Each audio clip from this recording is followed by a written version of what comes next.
Okay, try saying something now.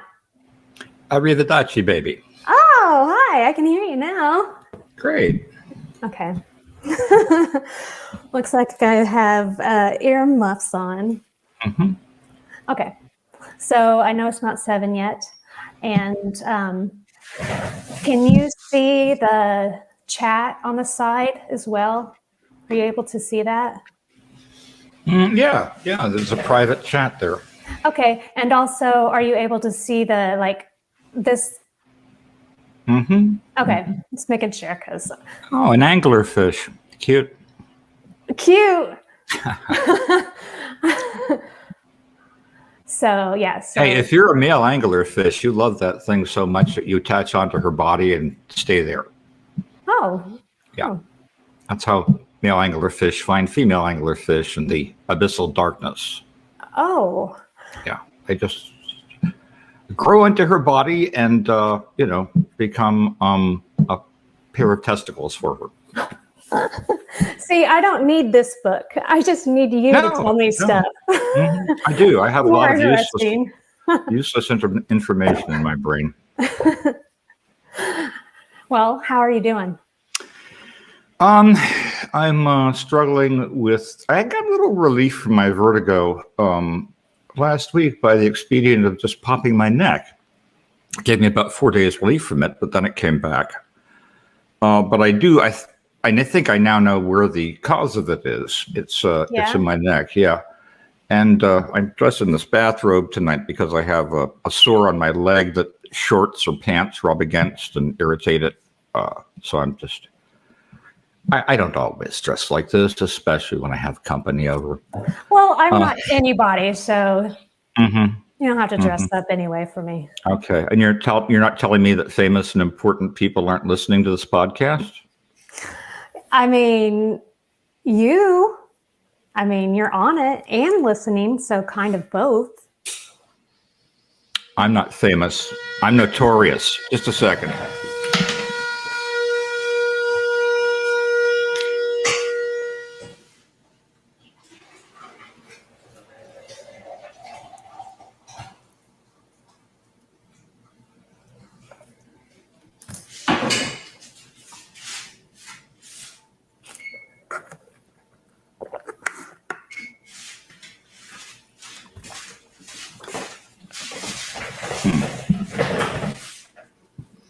Okay, in about 3 minutes, I'll have to get up briefly to take the tea bags out of the tea, but... okay. Just take me a second. That's fine. So, we're talking about some unusual things tonight. You said you wanted me to talk about my experience with Wilhelm Reich's teachings and work. And I keep calling him William, but it's Wilhelm. Wilhelm. Yeah, jawohl. Wilhelm. I can't do it. He was Austrian. Okay, so I made this little thing. If I can figure out how I can put it on here. Oh, yeah, I saw that. The basic beliefs of Wilhelm Reich. We don't need me as the main person. Okay. Energy was intended to be released through... Yeah, let me explain something about Reich, though. Okay. These are his fully formed beliefs. He spent years reaching them, okay? And there's some kind of muddy family history in there, too. There's a lot of things that point to the fact that Wilhelm Reich was almost destined to go nuts, and I believe he was. Let me just tell your audience something, okay? I was subjected to Wilhelm Reich's orgone therapy as a child.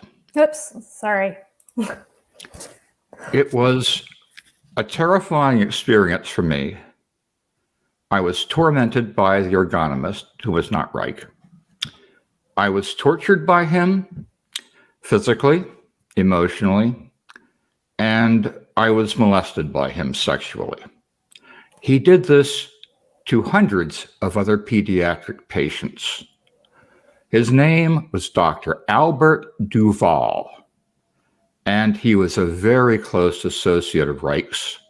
Reich appointed him to be the leader or manager of the Orgonomic Infant Research Center. Orgonomic is one of those buzzwords that Reich came up with for his theories, having to do with orgone, orgonomic. Duvall, in his position of trust, was sued by a mother whose 5-year-old son he taught to masturbate. Okay. Reich, at the end of his life, had some very weird beliefs about childhood sexuality. He thought children should be free to express it, but only with other children. You go get him.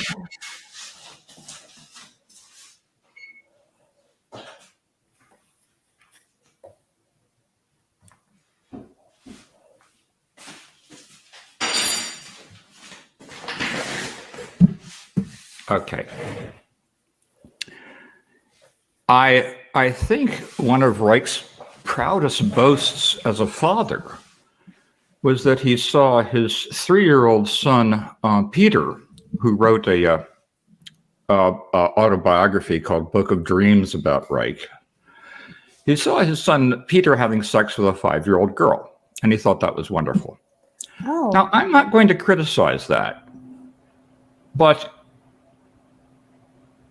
the notion that you can free the world from neurosis by granting people the right to have orgasms is just bullshit. And I read it can't just be like an orgasm. It has to be a full-blown, completely intense. Yes, orgasm. you have to lose consciousness for a second. Oh. Yeah. Well, as my sister said, sometimes you just want to fuck. She went through orgone therapy too. My whole family was in orgone therapy. See, this is the thing about Duvall. He liked to get whole families. And then he could pick and choose the children that were appealing to him as molestation victims. And I think that what he did to the adults was actually a form of hypnosis. Because I have spoken to several other children.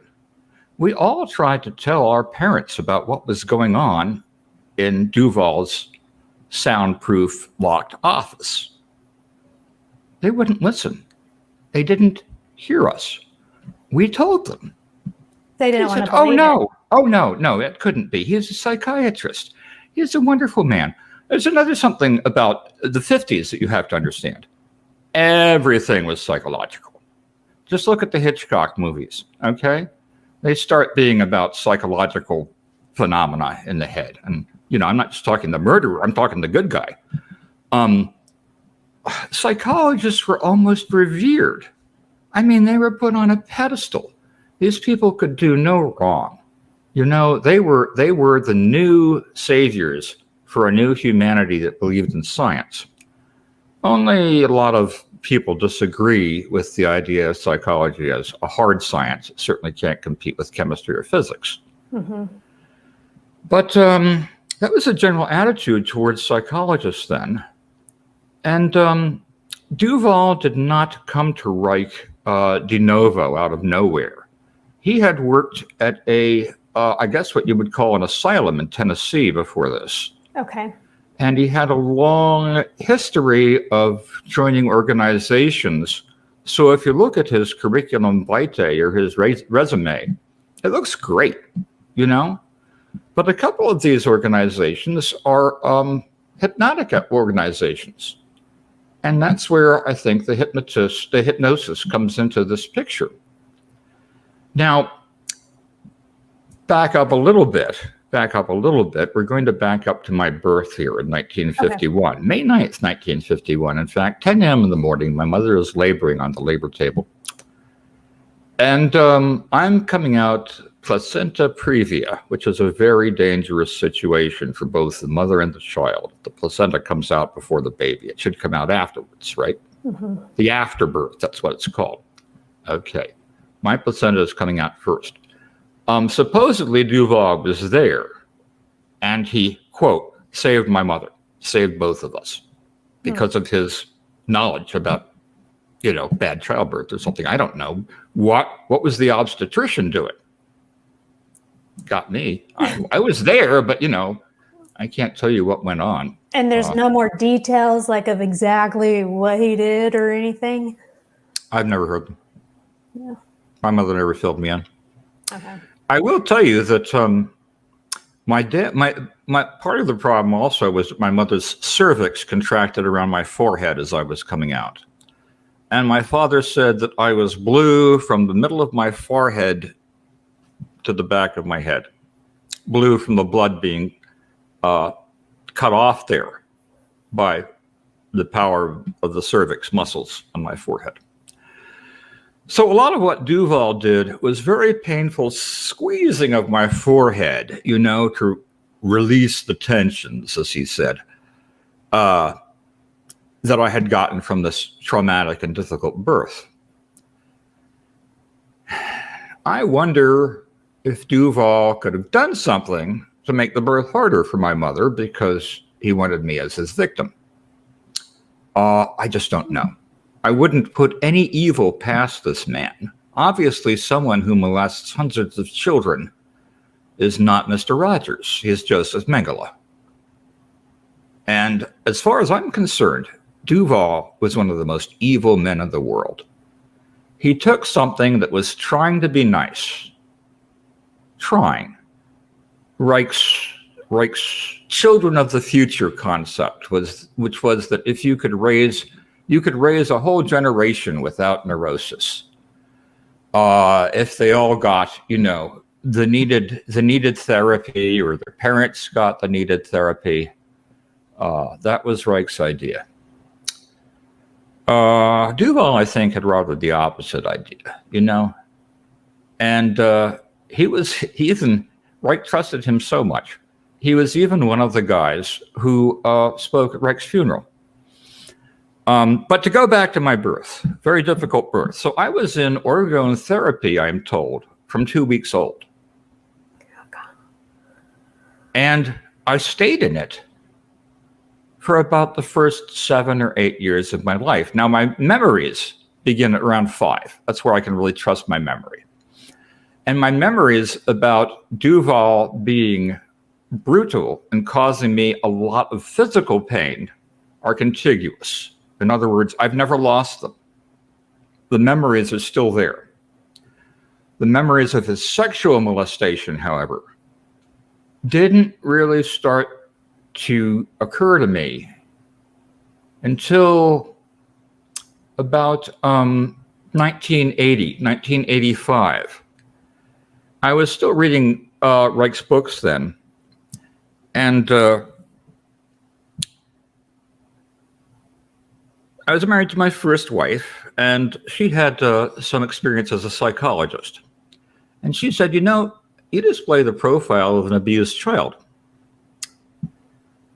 And I thought about that. And I thought, who could have abused me? My mother was abusive, yes, but I don't think that explains it. The only person who really had that kind of access to me was Dr. Duvall. As an orgonomist, I think probably the closest thing you can relate orgone therapy to, as I experienced it, is primal scream therapy, which is Jankov's version of Reich's work. I remember a lot of being of Duvall poking me and prodding me and saying, you're tense here, you're tense there, loosen up, relax. Of course, it doesn't have the right effect. Causing people pain does not cause them to relax generally. No, nor does fear. No. That just tenses And you I up. feared this man was the terror of my childhood existence. It's like my parents took me to the boogeyman every week or 2 weeks. I don't remember. He had an office in New Jersey where we lived. And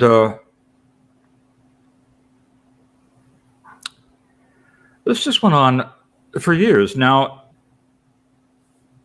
I didn't have contiguous memories of the sexual abuse.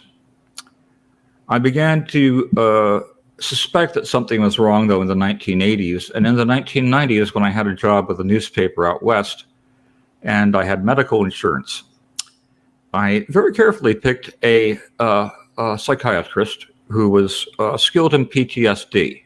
Okay. Because I'd already been diagnosed as having that condition. Just from the childhood trauma I suffered from the little bullies in 4th, 5th, and 6th grade. I mean, when you're in school, you have to put up with guys like that all the time. Yeah, kids are jerks. They're big jerks. I was a big jerk, but not like that. So things kind of coalesced one day. I was running a photo lab in Seattle in the mid-'80s. And I had a friend in the lab, and we were smoking a joint and talking. And he had worked up on the Trans-Alaska Pipeline and made a lot of money that way. And I forget how the conversation drifted to Reich. But I was delighted that I didn't. He said he knew all about Reich. Some friend of his had the therapy, or he'd had a little of it. And his opinion when I told him that I'd had therapy was, you put up with all that shit? And right then, at that moment, the edifice of Reich as the great man crumbled like so much sugar cubes with hot tea poured over them. It began to disintegrate from that moment and continued onward. I suddenly started seeing Reich didn't practice science. He was never a scientist. He was a pseudoscientist. He fit the profile perfectly, and I'll get into that in a minute. Okay. So I went to this psychiatrist. He was a Vietnam veteran, PhD. I'm sorry, he was a psychologist. He wasn't a psychiatrist because he couldn't prescribe. Okay. But he was a skilled psychologist. And he put me through hypnotic regression several times. Now, this is a controversial procedure. You undoubtedly remember, I don't know if you do remember all the shit that came up in the 70s with like, people having false memories of covens of witches doing bad things to them and satanic rituals in the parents' basement when the parents didn't have a basement and stuff like that. I've heard of the false memories, but I didn't know it was a thing like in the 70s. Yeah, false memory syndrome. Okay, I'm a case of actual recovered memories, and there is this too.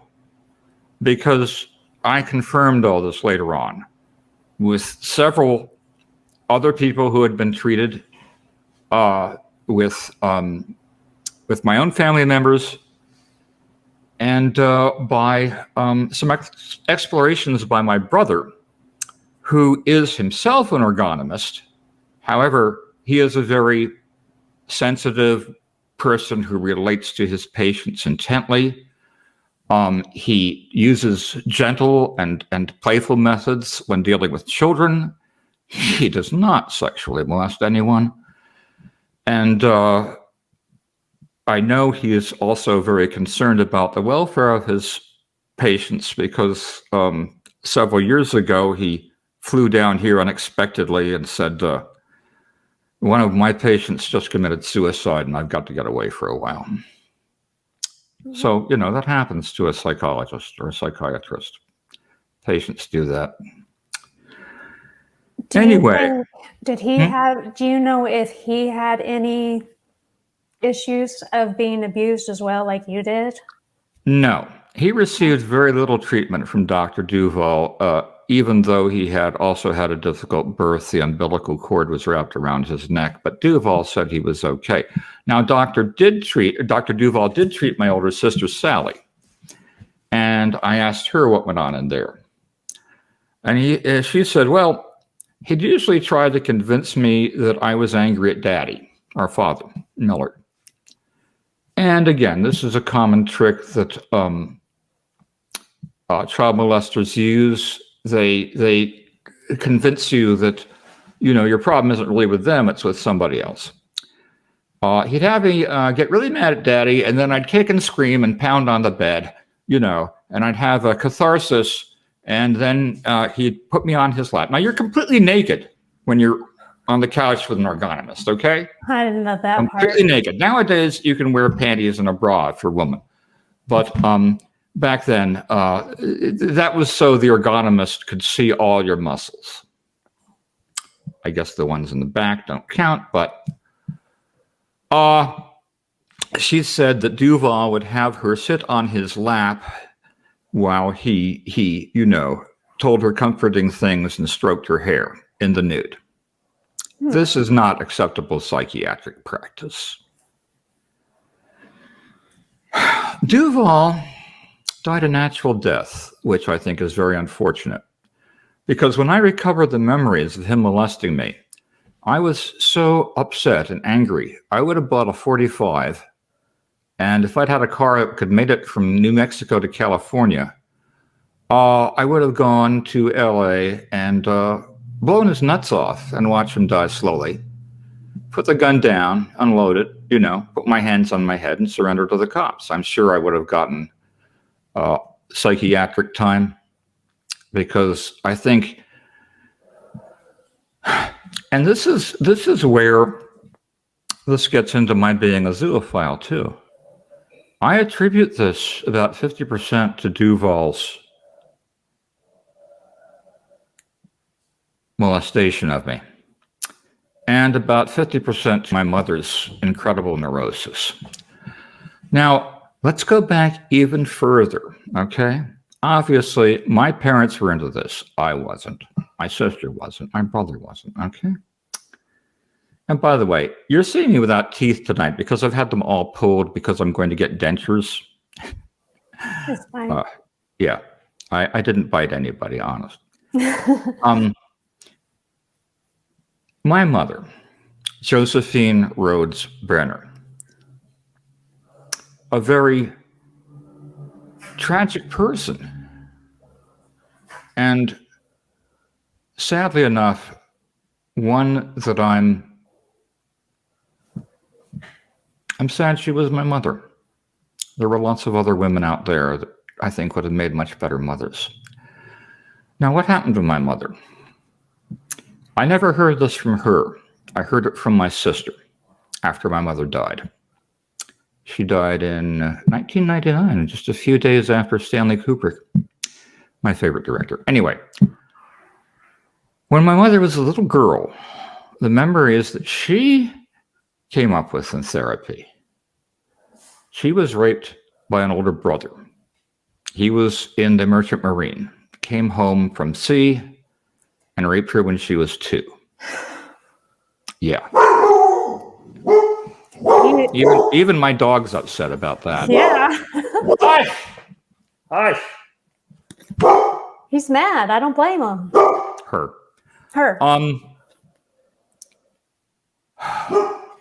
Her childhood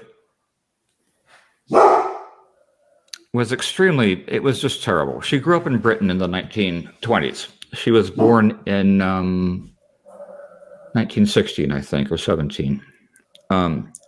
Of course, that was during,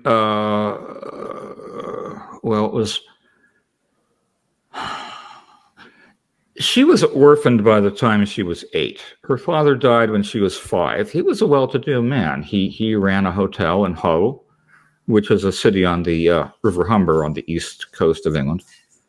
And he was also a salvage diver. He went down in those big bronze or brass hard hats that you see to salvage wrecks, and he got a percentage of the haul. So they were not poor, but when he died, and I'm not clear why he died, it threw the family into poverty. And 3 years later, my grandmother died of her 8th illegal abortion. Abortions were not permitted in England at that time, so to get one, you had to go to a back alley butcher, and it killed her. Just too many of them. You couldn't get birth control in England either. Jeez. Church of England. So her sisters, she was the youngest child, and her sisters were all older. They put her into a convent of nuns to be raised. She utterly hated it. They were cruel to her. They were stern. They were harsh. They indoctrinated her in Catholic dogma. She didn't believe any of it, but it didn't make her. Oh, yeah. Yeah. And she finally got out when she was 13 and took a job scrubbing floors to support herself in a rich person's house. She told me, though, of living next to a stable and having to steal carrots and molasses from the horses so she had something to eat. This was not the person I'd have chosen for my mother, okay? But you don't get a choice, unfortunately. Doesn't sound like she did either. No, her mother was an alcoholic. That's probably why. She spent a lot of time down at the racetrack, not raising the kids. She was raised basically by her sisters. And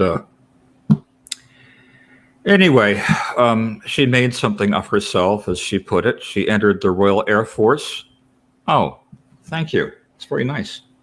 Can I just make a comment about that down to Asha? Yeah. And then there's Lava Girl. She's listening while she's cleaning. Okay. I'll wait till Lava Girl put something on the screen. Oh, you know what? What? I think it got typed to I guess we can have a private chat. For some reason, I don't know what happened, but for my private chat, I am copying and pasting what you said to Asha. So, thank you. Asha, this is what Mr. Brenner said. By the way, are we going for an hour tonight or 2 hours? You never told me. It doesn't matter. It's whatever you want to do. Okay. I guess we're talking till I run out of subject. Okay. You can see a lot of the militarism too in her walk. I have home movies of her, walking, and she's stiff. She's real. She held herself so tight. Anyway, as a result of her early sexual molestation, my mother was anorgasmic. She was not able to have an orgasm. So, of course, she would be attracted to a cult that was all about orgasm, that said orgasms were central to life and health, and you should have a lot of very intense ones, and we're here to help you. My father spent thousands of dollars of his hard-earned money. He was a radar engineer and very well paid. He could support us on his salary alone in the 1950s and 60s. Built a house for us in Pennsylvania with a pool. Would never get a color TV, though. He always said the ones they were coming out with next year were going to be so much better. Wait till next year. Yeah. Nowadays, that's for sure true. Yeah. Well, computers, every 18 months, your chip capacity doubles. Yeah. But I think he spent thousands and thousands of his dollars on orgone therapy for our family, which was not needed. It certainly didn't help my mother become a better person. So was he already practicing it, or did your mother bring him into it? Like, how did that work? Were they just both into it? Well, my mother was originally interested in A.S. Neal, who was a British educator who had some radical ideas about education for young people and high school students. Basically a school that was less structured than the ones you and I attended. A school where students kind of, learned what they needed to know to satisfy their desire for knowledge. And Neil was a close friend of Reich's, and from there, she got into the Reichian stuff. And I think she brought my father in. Yeah, my father didn't have any knowledge of this beforehand. He was very much a hard science guy. I believe I've told you before about when my grandmother died. She had done spirit writing all her life. And when she died, he burned all of her manuscripts. And my mother said, "You can't do that, Mill. Those belong to the children." And he said, Joe, in the future, nobody's going to be interested in this kind of horse crap. So we lost all her writings for what it was worth. Now my sister is into Gurdjieff, who was the mystic that my grandmother was into. So, you know, what goes around comes around.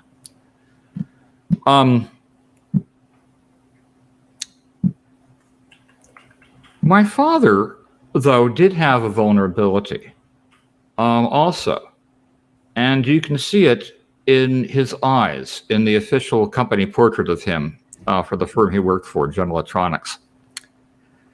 His mother, my paternal grandmother, Elsa, would give him enemas when he was a little boy. And that's, I'm not going to try to compare it to a rape, but it's basically an anal rape, you know? Now, was there any medical issues requiring it at all? No. No? It was the custom of the times. Okay. Like giving kids castor oil. Mm-hmm. She used to do that to them too. You know, a clean intestines is a happy intestines, they thought. Turns out intestines have a lot to do with regulating what goes on in your brain. There are neurons in your intestines, you know? Anyway, that was the setup that I came into.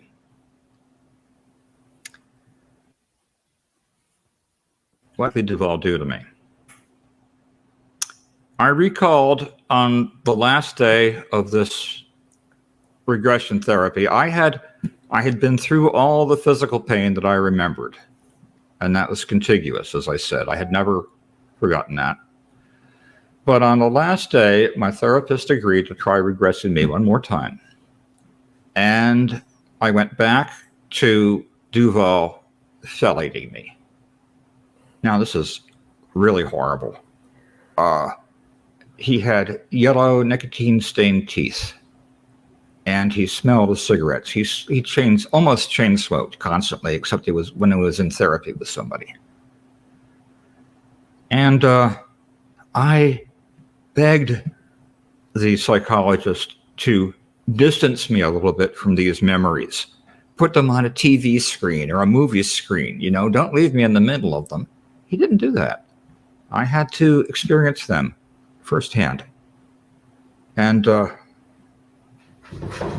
I said, I came out with enough anger to want to kill Duvall. Also, before that time, I had some suspicions of a problem with my bowels. So you could either get a barium enema or a colonoscopy. The barium enema was less expensive, so because I was partly paying for this out of my own money, I went for it. The barium enema involves putting a tube in your rectum and putting some barium in there, which gives them contrast for an X-ray, and they can see everything inside the intestines. It hurt so bad that I had to ask one of the nurses attending me for a washcloth, stuff that in my mouth, and bite down as hard as I could on it. That was how intense the pain was that I was experiencing in my anus from this little plastic thing in there. And how old were you again? Oh, I was an adult by this time. Adult by this time? Okay. Yeah, I was selling cars for a living. God save me. But I asked one of the technicians afterwards if that was typical pain for this procedure, and he said, no, not at all. No. So there was something, clenched against the invasion back there, and by that means, I also determined that Duvall probably sodomized me. Now, this may have been in the interests of orgonomy, because one of the things, or one of the weapons an orgonomist had in the fight against neuroses was a thing called the shooter, which is connected to an orgone box. It's a piece of flexible metal hose or tubing. You've seen BX cable. It flexes, it's made up of all little jointed metal bits. It's hollow. So they wrap cloth tape around this, and then they put a funnel at the end, a metal funnel, and this is supposed to direct orgone into you. Now they can add a glass test tube filled with steel wool to this, which directs the orgone into a body cavity, supposedly. And Duvall may have fingered me anally, he may have stuck the shooter in me, or he may have stuck his penis in me. It doesn't really matter. I wasn't looking. I was face down on the couch, and it hurt like hell. And you don't realize as a kid that you're losing trust in someone, in some segment of society. But you are. Duvall was just gross mistreatment. And I was so relieved when one day when I was about 7 or 8, my parents told me, "You're not going to see Dr. Duvall this week. He's split town. He moved out to the West Coast for some reason. We don't know why. He never said anything to us. He just up and moved. He never told any of his patients here that he was just going to move."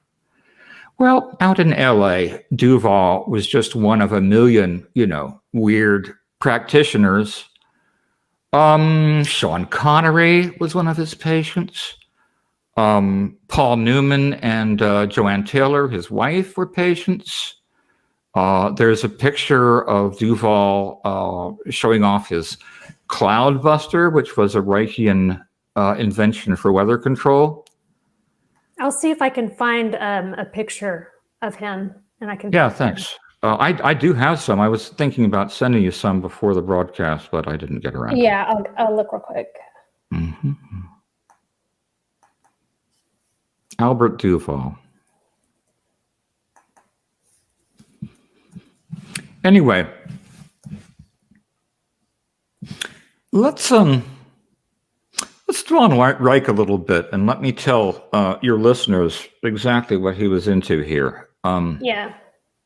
Okay. Reich was a son of an Austrian farm couple. They had a nice farm, from what we hear.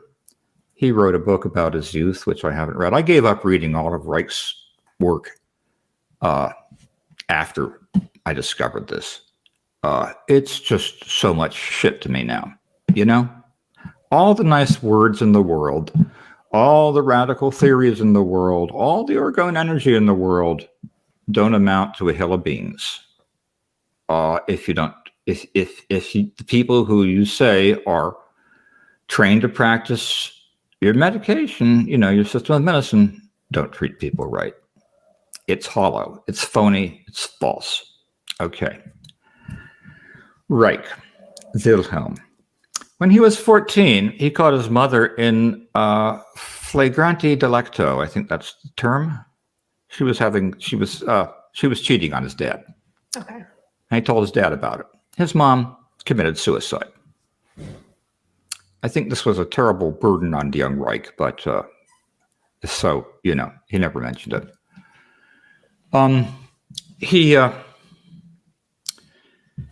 He goes along. He's in the First World War as a medic, combat medic on the battlefield. Gets some kind of an award. And became very interested with psychoanalysis, which was just kicking over in Berlin at that point. I'm sorry, in Vienna, Austria, where, of course, he lived. So he became a student of Sigmund Freud's, like many of the other famous psychologists of the 20th century. Oh God, what's the guy's name? Adler, the guy with the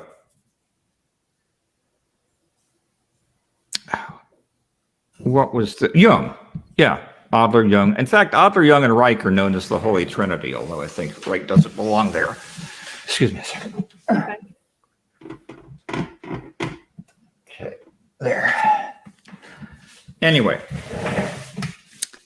Reich was very liberal and social-minded in his early years. He did things like he gave mass lectures in college auditoriums about human sexuality and birth control. There was under the interwar years in Germany before Hitler rose to power, there was a very radical and powerful leftist culture there that was into a lot of what they thought was modern thinking at the time. And Reich fit in groovy. Now, at this time, as he was in going for his, doctoral degree in college, Reich began some interesting experiments about human sexuality. For instance, he measured how the galvanic resistance of the skin decreased when you were in a state of sexual arousal. And, that kind of stuff is, yes, it's good science. It's interesting. You can possibly get that published in a journal because it's a limited experiment. It's got reputable results, hopefully. Okay. Sometime in the late 20s, Reich was looking through a microscope one day, and he discovered these little things he called bions. I think he was looking at some sand that he had sterilized in a pressure cooker or an autoclave. And he saw something that shouldn't be there. He saw living, moving things in the sand, which had been subjected to high heat and pressure. He dubbed these things bions, B-I-O-N-S, and said they were the precursors of life. Okay. Now, did he have any reason for doing this? Did he do any scientific tests? Well, he says he did. But the problem with Reich's tests is that other scientists couldn't replicate them. And when they couldn't replicate them, most scientists would say, well, where did I go wrong? There must have been some flaw in my experiment. So they thought they messed up, then he could possibly have. Right. Reich didn't mess up. The people who were attacking him, or criticizing his results, reasonably from a scientific viewpoint, were his enemies. This guy, in his own right, was as narcissistic as number 45 that we just got out of office. Reich was convinced, and became more convinced as he went along, that he was right about everything. Everything. And you see, he didn't just stay with medicine. He didn't stay with psychology. He got into biology, biophysics. The blue aura that he saw around these bions was a new type of energy that he dubbed orgone. Now, if you go back and you read the papers from the 1920s to the 30s, as well as look at films like The Invisible Ray with Boris Karloff, every week somebody, some doctor somewhere, some crackpot is announcing the discovery of a new form of energy.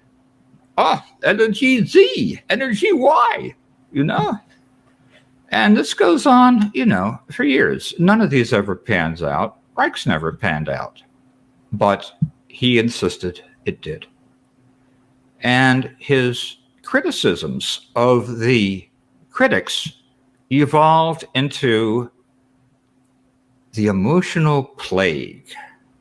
The emotional plague is an emotional disease that affects all of mankind, all our contemporary culture. And it causes people to be repressed, to repress their emotions, so their emotions turn toxic. It causes them to, hate the free and open expression of love or sexuality, and all sorts of bad things. Just imagine. Whatever you want to imagine about the emotional plague is probably true. Now, is the world a shitty place? Yeah, it's a shitty place. People do horrible things. Okay? But not because of the emotional plague. It was a fantasy that Reich dreamed up. It was an excuse to himself. Reich continued on this path. Now, he was also a Jew, so he wouldn't have been popular in Nazi Germany anyway, but his statements against the Hitler regime made him even less popular. So he caught the last boat out of Germany to Norway. And when Norway was invaded by the Germans, he caught the last boat to America. This is where he set up a laboratory in Rangeley, Maine, and went totally bonkers, nuts, crazy. Reich began a series of experiments to see, this was the 1950s by now, the early 1950s. Okay. He's established himself as a great psychotherapist in America, by his own admission, and has got a coterie of followers. He publishes a regular journal. Now, mind you, Reich's never gotten any of his work published in independent scientific journals. I can't find any. Maybe my brother, if he was here tonight, could correct me on that, but that's, he's at band practice. He's got his priorities. He was supposed to be a guest tonight. Yes. That was a special guest, was his brother, but he had band. Well, my brother also wrote the introduction to my book about this, which is Growing Up in the Orgone Box, Secrets of a Reichian Childhood. And that's available either the ebook from Smashwords or on Amazon as a trade paperback, by the way. It's on sale now, too. I think I've got it at half off. So, yeah, remind me when this is done, and I'll put the link on this when I, Thank you. Yeah. Thank you. Reich, in those days, our government was so naive and innocent that you could get the Bureau of Atomic Energy to send you free a little radium needle, radioactive. Yeah, for scientific experiments and general fun. They would do that. Because, not much was known about radiation. The Navajos and the Hispanics out in New Mexico were being given work digging uranium yellow cake out of the ground, and they were subjected to radon gas and all sorts of other things. Big uncontrolled experiment went on out there, by the way, with those poor miners. And when I left the reservation, they were having a hard time getting their compensation for suffering. Anyway, Reich decided to see if putting this radium needle in an orgone accumulator would somehow make it less radioactive. Okay. The opposite happened. Reich's whole lab was filled with what he came to call DOR, deadly orgone. Okay. Again, this is just another one of the, they're not contractions, but what are those terms called? When you reduce something to several letters. Abbreviation? No, it's not abbreviation. I know. Someone think of the word. One of you people on the all right. Thing. We know what you mean. He had a whole bunch of words, of code words like that. He had virtually his own, language of symbols.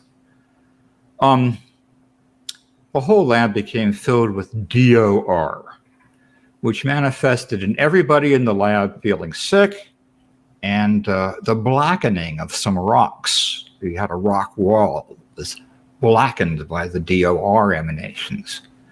At the same time, Reich was also playing with a device called the Cloud Buster. Now, Kate Bush made a little film about this. to a song with Donald Sutherland playing Reich, I think. First of all, Reich was about 2.5 of Donald Sutherland. Secondly, the Cloudbuster in the film is all juiced up with all kinds of fancy things on it. Regular Cloudbuster is just a bunch of tubes, hollow metal tubes, in a gimbaled axis, so you can swing the tubes and rotate it.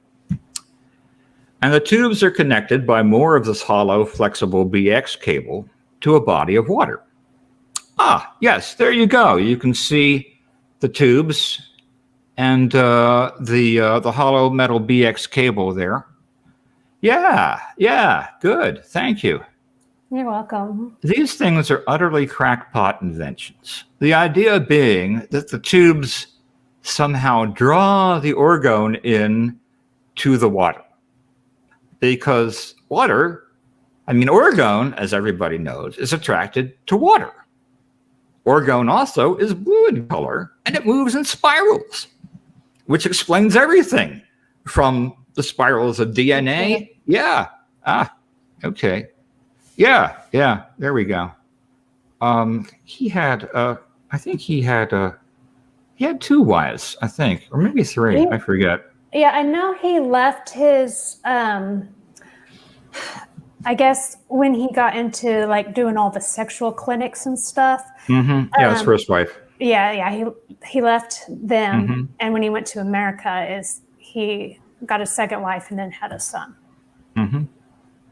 That's. Well, what should happen? But one evening, Reich sees a strange blue star in the sky and decides that this must be the UFO people watching him. Okay. God knows where this comes from. There's nothing. Reich declares himself the only person in the whole world who has ever thought about the possibility of alien life. Now, this ignores, about 40 years of science fiction, where the subject had been thoroughly worked over many times by many different authors. Reich didn't read such trash. He was a scientist. Science fiction magazines had girls in, bra and panties type spacesuits on the covers with their midriff exposed to the vacuum. Doesn't work, but Acronym. Oh, thank you. That is very sweet. I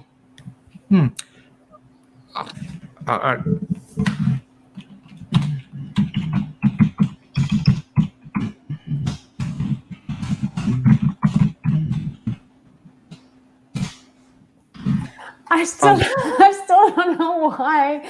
It's whatever you type is going to my private chat versus the. What I type is going to your private chat? Yeah, instead of going to the group. I see now why I've got it on.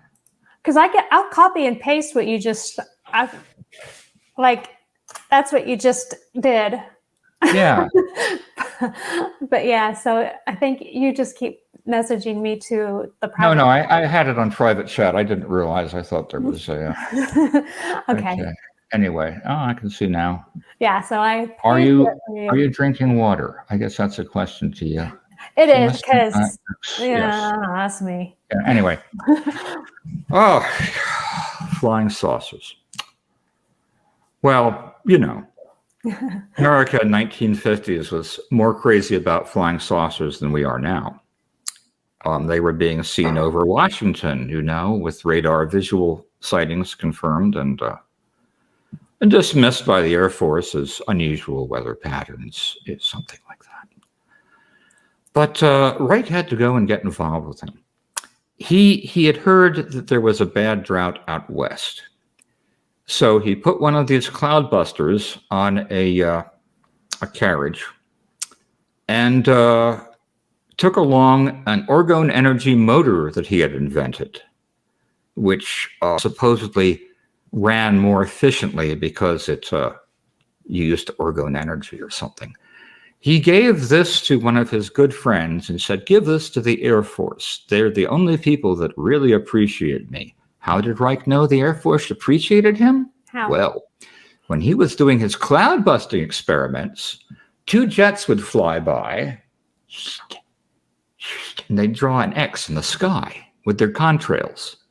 And he knew that there was an invisible UFO at the center of that X. And that's where he should point the cloudbuster. The Air Force was sending him coded secret messages. So he really was losing it. Fuck yes! He'd been losing it for 20 years.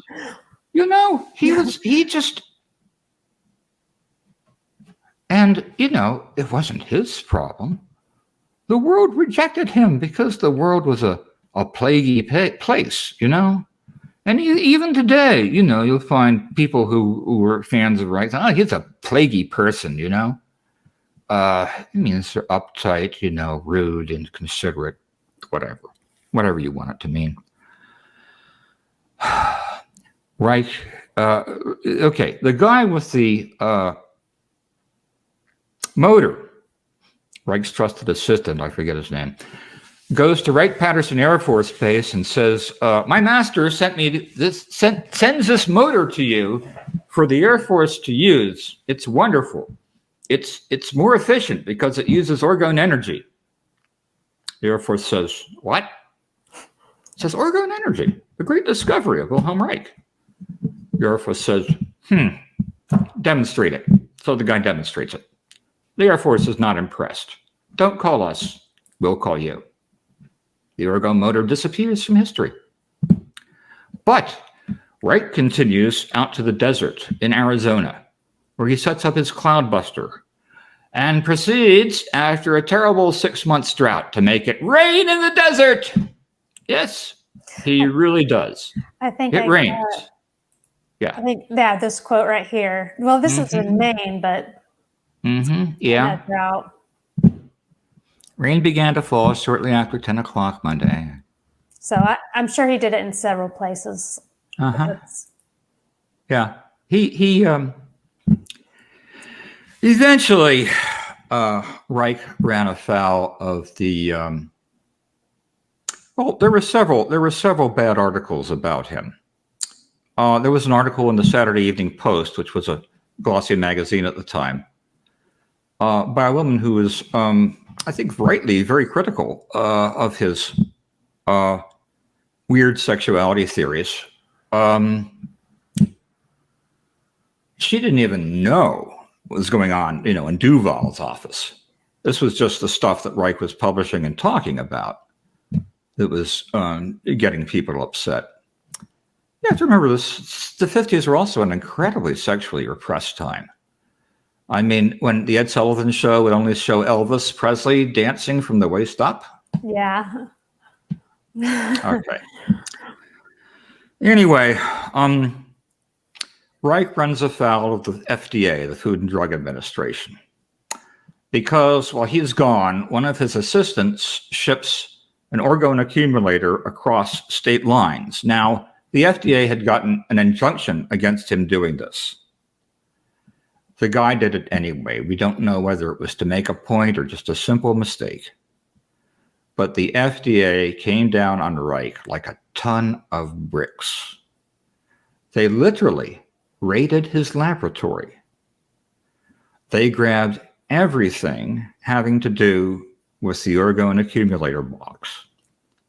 And you can also probably find a picture of these boxes if you want to. They look like a phone booth. They're made out of Celotex, which is a wood particle material on the outside, yes, and galvanized sheet steel on the inside.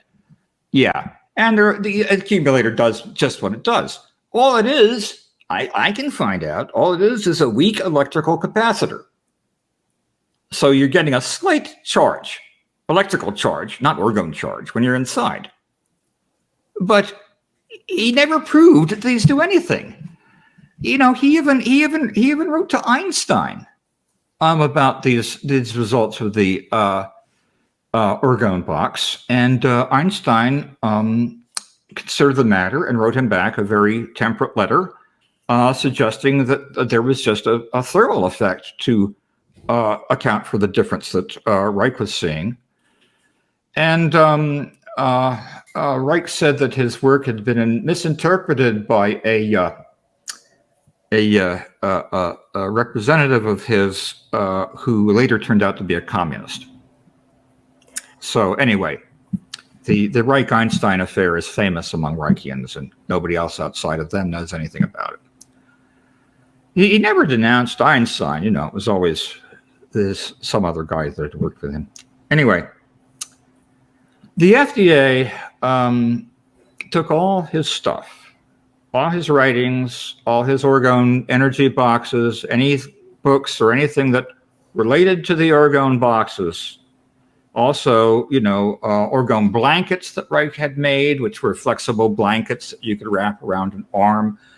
They do have a very amazing effect on burns, but I think that's just an electrostatic effect. I don't think it's anything having. There is no Orgone, I mean, people have been looking ever since about 1500 for a life energy. They haven't found it yet. Life works on the energies of the universe: chemical energy, kinetic energy, electrical energy, solar energy. Life doesn't need anything else. There's nothing special, nothing unique about life that sets it apart from the non-living world. There is and never has been any Orgone energy.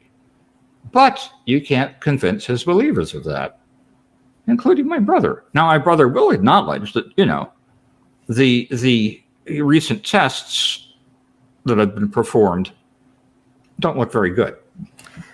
But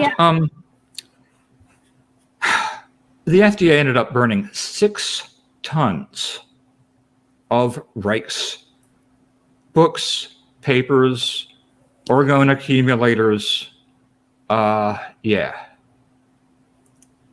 He was sentenced to 2 years in federal prison.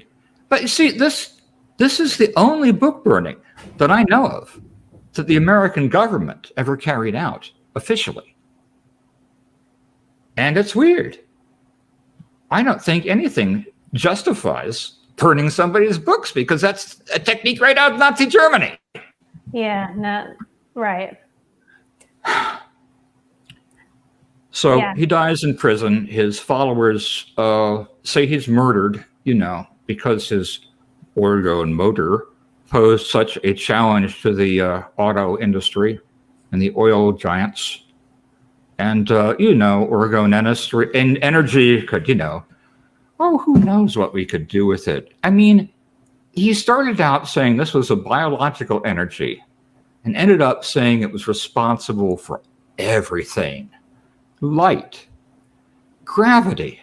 A new physics had to be worked out that would explain all this in orgonomic terms. The spiral shape of galaxies is due to Orgone energy spiraling into the middle. On. Like it seemed, there are so many books authored by him. I don't know how it was possible for him to do all the work that he did and still write. He wrote every day. I think he had another disease called glossophilia, where you just write stuff that it doesn't make any sense. If you try to read his books, even scientific ones, they are a weird jumble of pseudoscience and some apt observations on the human situation. Well, I've noticed online people take it very seriously, because from what I've researched, there are so many sites that are still pro, Orgone theory, and they're just obsessed with it still. Mm-hmm. Yeah. Oh, and now we have the latest development, orgonite, which is this man-made mineral that gives off Orgone energy. It's a few little flakes of aluminum or something suspended in a clear matrix, like lucite or something. And the shysters that are selling these things charge you hundreds of dollars for them. Reich would have picked up a stick and beat them over the head, I think, if he saw this happening. He really wasn't interested in making money. He really wasn't. I'm sure he made a lot off of people because, psychotherapy is always expensive. It was expensive back in those days, even at $40 an hour. But he died. And the funny thing is, in my book, I don't remember a single damn thing about when he died in my family. I vaguely remember my father saying, "Oh, damn, Reich died." And that was about it, you know? There wasn't a lot of grief and mourning, no sackcloth and ashes, no rending of garments. Both my parents continued to believe in him, although I think they're, as Reich's work was not validated by other realms of science, I think they lost interest in over the years. So that is the sad story of my encounter with Wilhelm Reich. Now, I won't have anything to do with anything Reichian now. I think I wasted far too much of my time as a young man being hornswoggled with this stuff. And I can't see any good to it. I don't think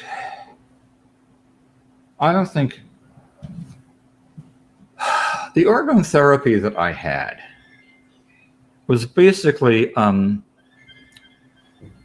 I didn't have Duvall for all the therapy. Later on, I had a second therapist when I was living in Pennsylvania. His name was Dr. Hertzkowitz. He was very kind. He was compassionate. But even so, there was still an aura of a lot of mumbo jumbo about orgone therapy, you know? Like having me breathe a certain way. And doing that for 5 minutes, well, you go into hyperoxygenation. You've blown off too much carbon dioxide. Your system isn't telling you to breathe because there's no buildup of carbon dioxide. You get this tingling in your fingers and toes.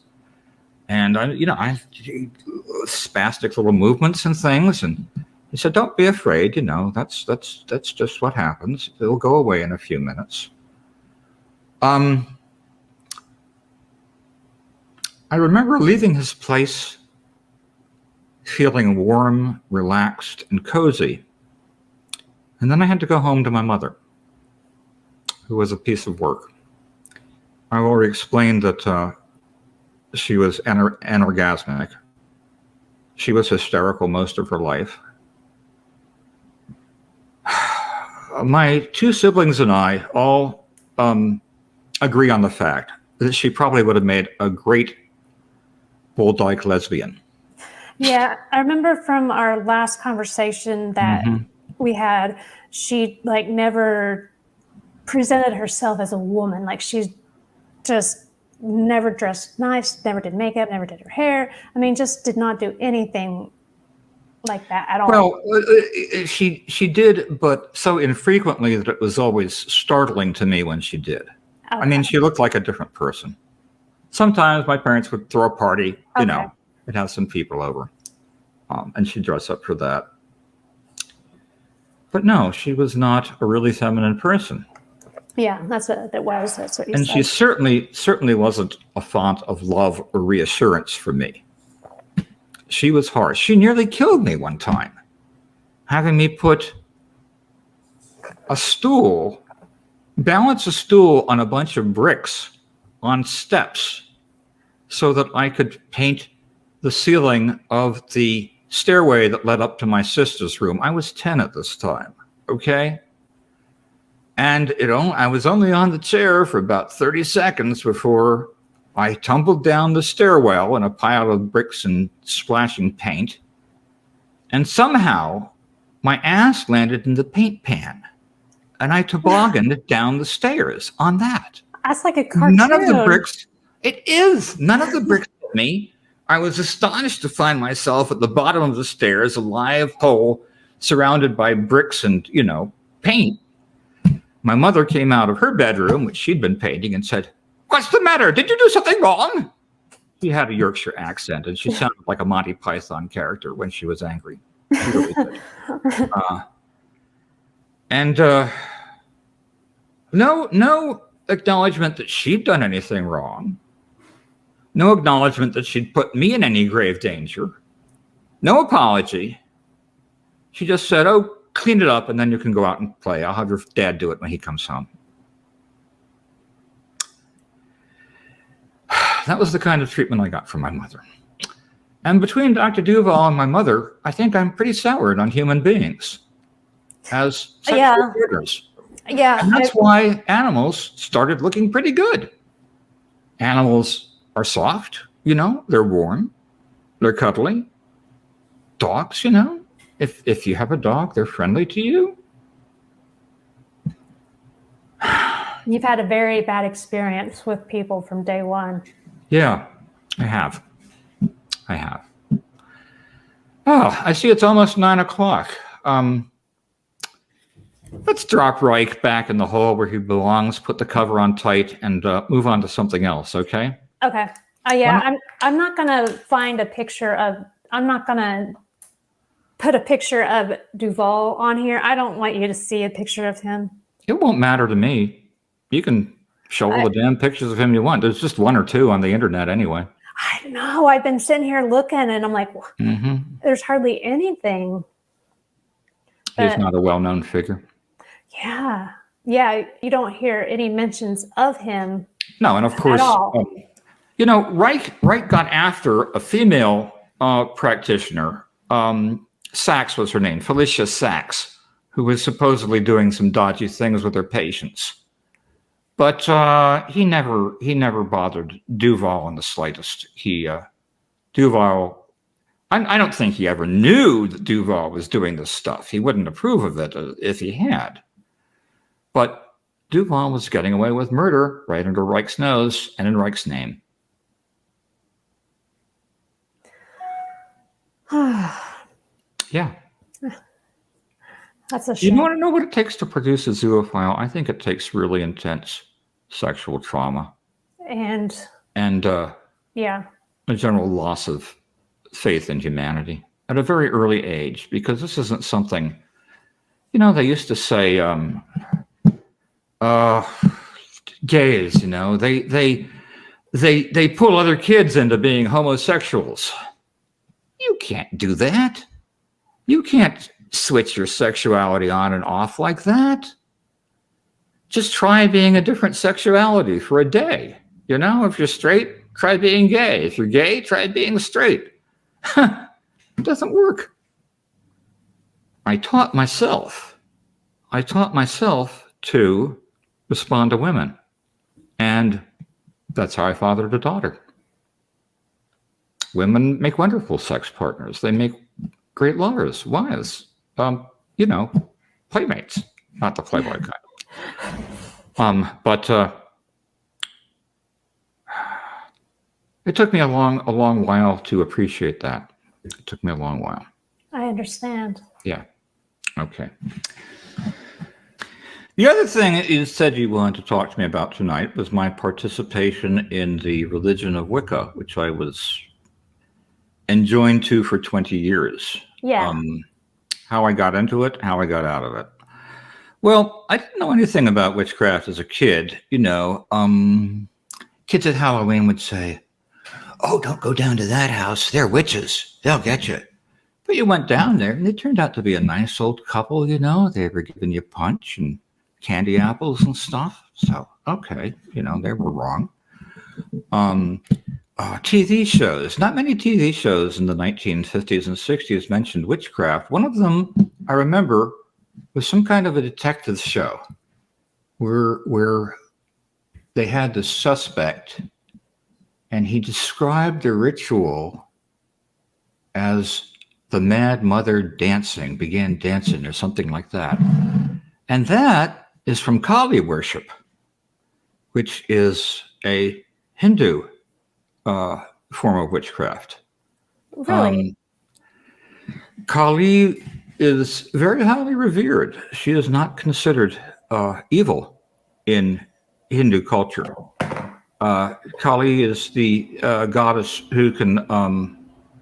who has her foot on a demon's neck. In fact, she's doing the Eric Chauvin thing with a demon, and she's got a necklace of skulls and everything. So, but I presume that was just something the writers of that TV show dredged up out of some textbook or something. Nobody had any acquaintance in America with witchcraft in the 1950s. I became a witch because of the woman who would become my first wife. I'm not going to tell you her name, but her magical name. This is okay for me to do because she doesn't use this magical name anymore. I don't even know if she's into magic anymore. I haven't seen her for like 10, 11 years. Seafoam.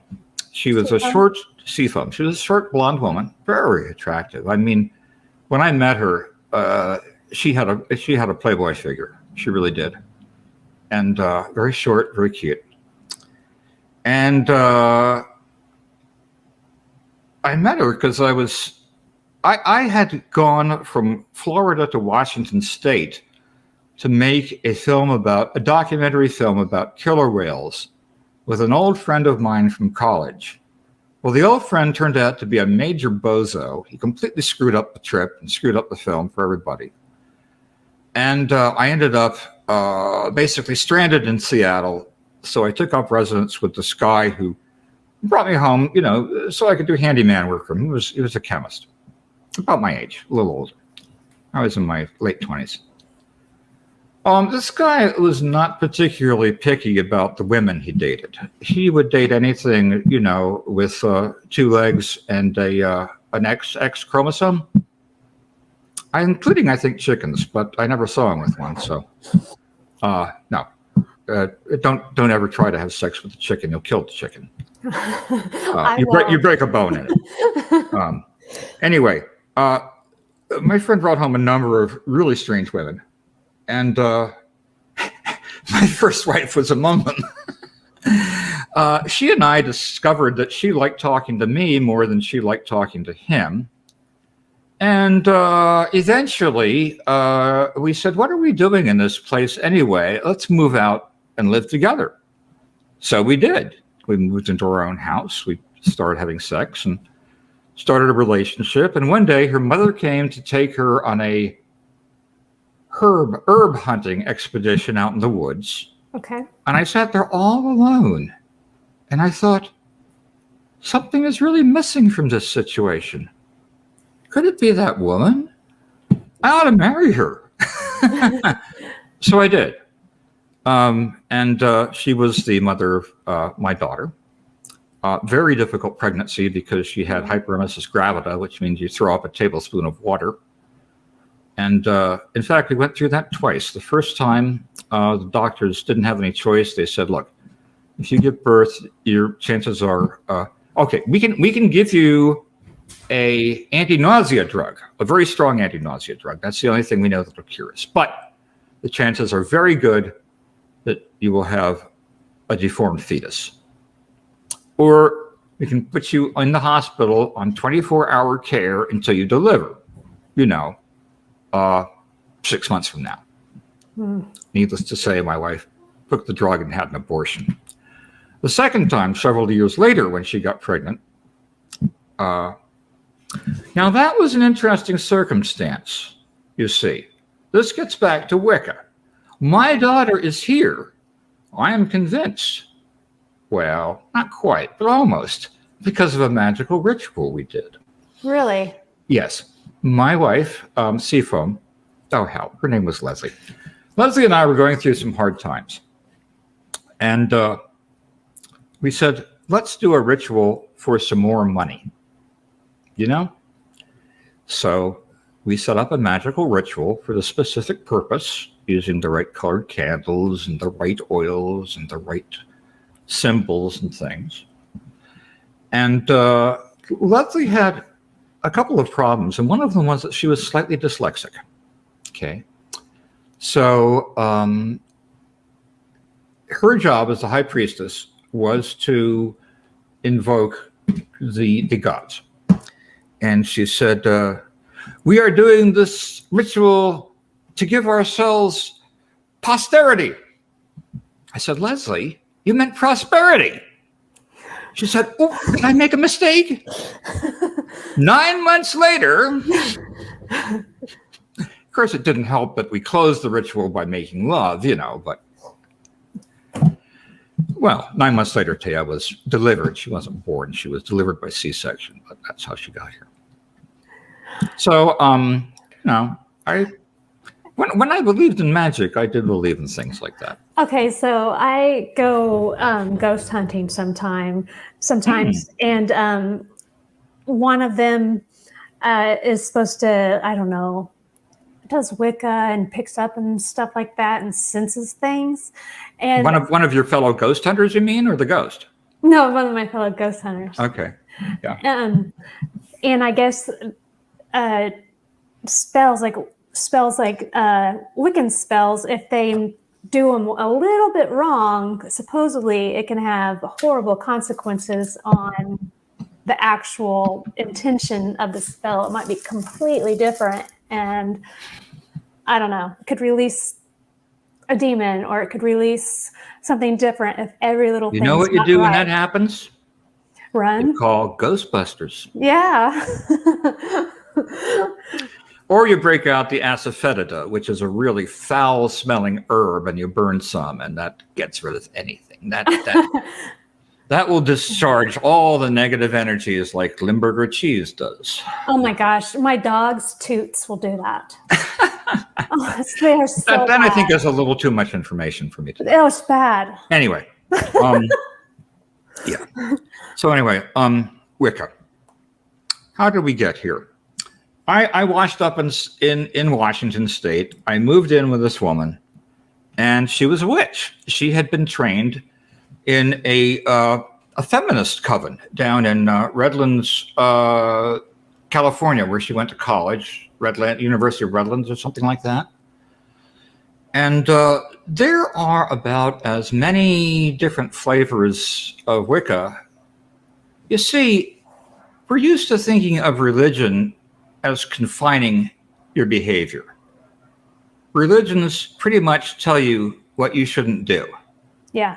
You shouldn't kill unnecessarily. Of course, if you kill in God's name, that's okay. You shouldn't be unfaithful to your wife, although, you know, there are many instances of unfaithfulness in the Bible, or your husband. Blah, blah, blah, the Ten Commandments. And every religion has something similar in it. Wicca doesn't. Yeah. Various priests or priestesses may make up books of commands, but they're only regarded as orthodox in their own circle. And it is rather a free-form religion. Now, there are some parts of it, yeah, that are very realistic, very ritualistic, and very tightly defined and controlled.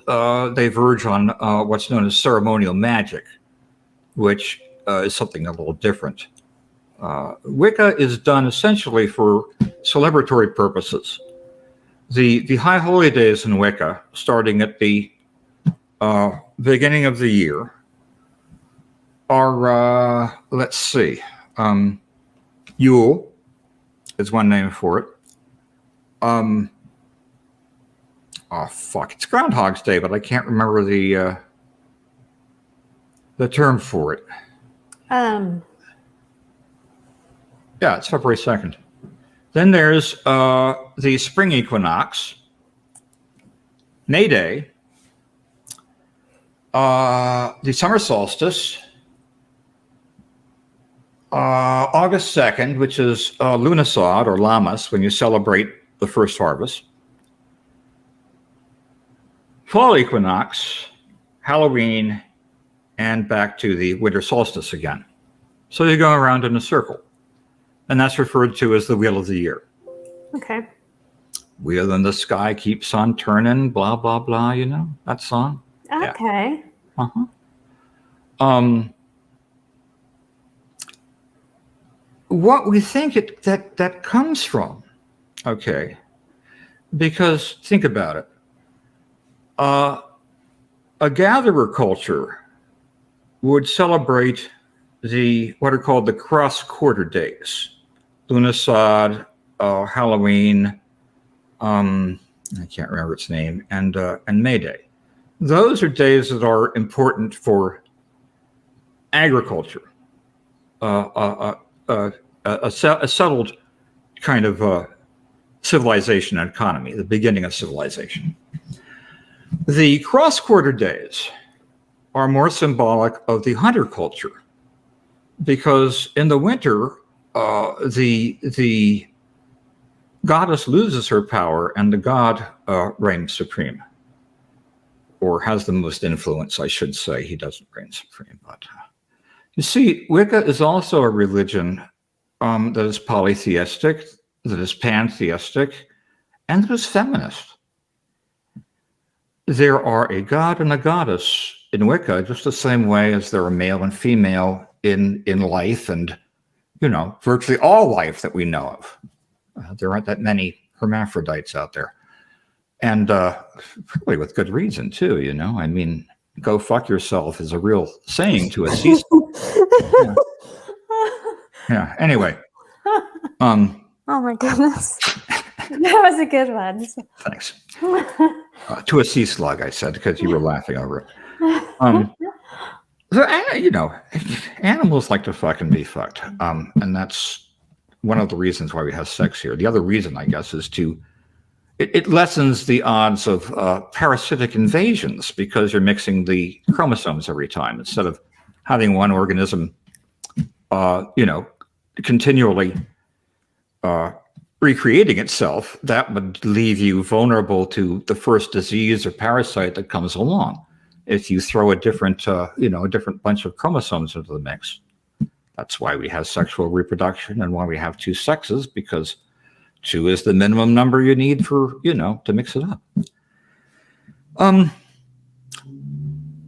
There is this, though. To my knowledge, there is no scholarship that shows any connection between the witchcraft of the Middle Ages, which was a mass form of insanity on the part of a lot of white men against their own women. Any connection between that and anything which may have developed in England in the 1940s or 50s. Because in 1951, a man named Gerald Gardner published a book. You see, there was a law against witchcraft in England dealing from Elizabethan times. Okay. Elizabeth was considered a fairly enlightened monarch because she didn't burn witches. I don't know what she did with them. Maybe she hung them, but it's better than burning. Burning, yeah. And this law had been invoked during World War II because a trance medium, said she had made contact with a sailor who was channeling to her what really happened to a boat that had gotten, messed up by the German Navy. And the British Navy was trying to write it off. And this woman allegedly challenged the sailor and spilled the beans on this incident. It became a government incident. And the government was going to prosecute her under this witchcraft law. It was 400 years old. Well, somebody put their foot down, and I don't think the prosecution ever went forward.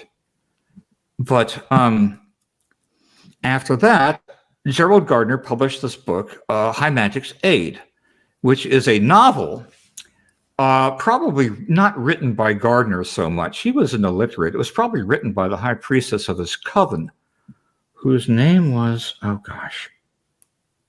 Oh, that's a weird name. Oh gosh. No. Yeah.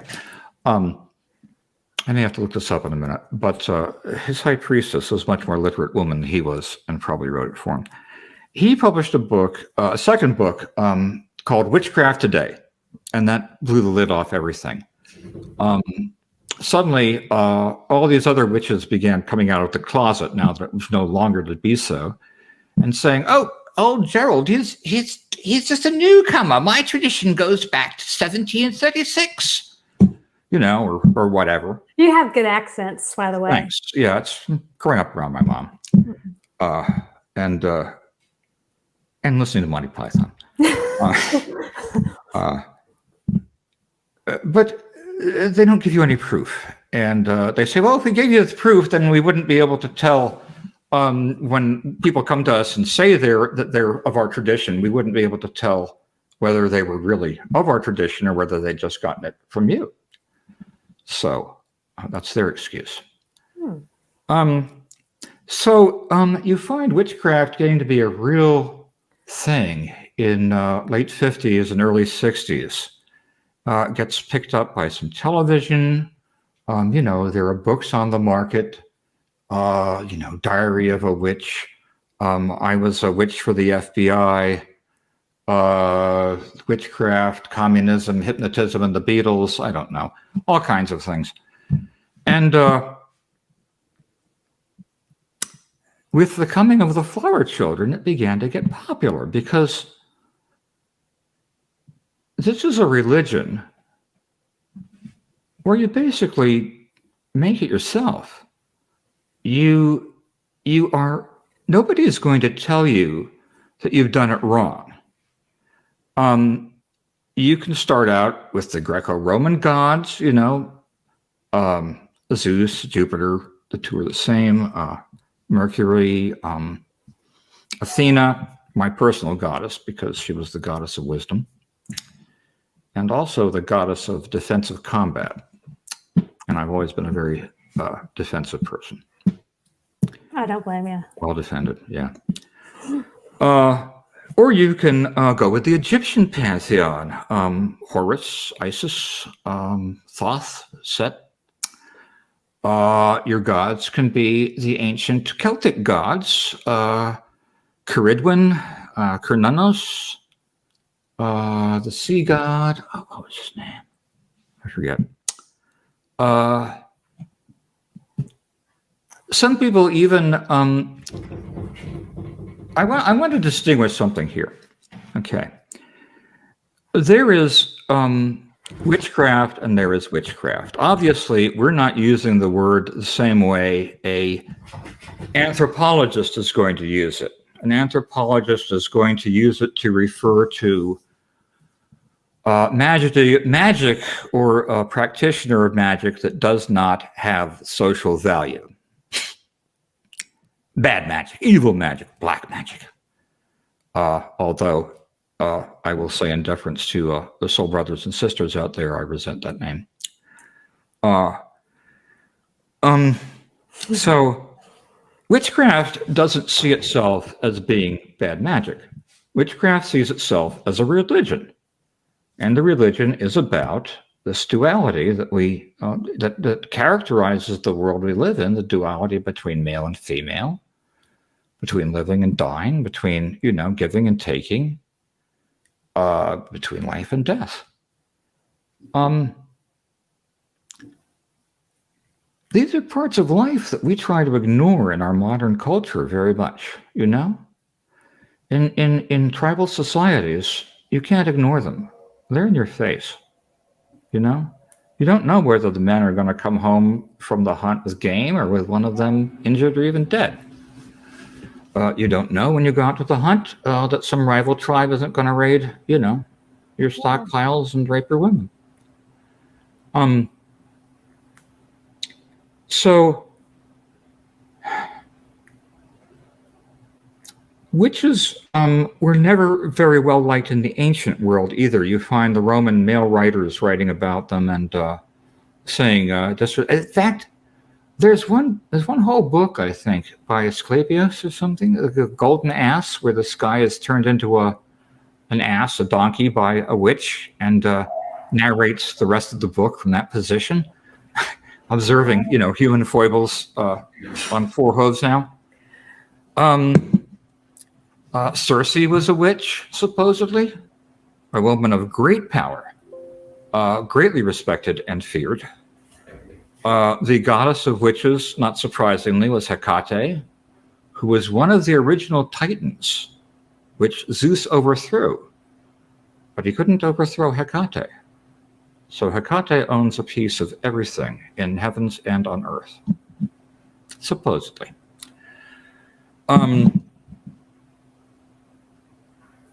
Then you come upon the Dark Ages, right after the fall of Rome. And this around maybe 1300 is when the witchcraft craze really gets started. And it comes to full flower in 14 something, when a couple of Franciscan monks published the Malleus Maleficarum. This is a book about how witches do evil magic, like stealing men's penises and hiding them in birds' nests and trees to make the poor guys. Yeah. We like to do that still. Yeah. Yeah, well, you know. It's a hobby. All women are witches. They're all suspect of witchcraft. No, seriously.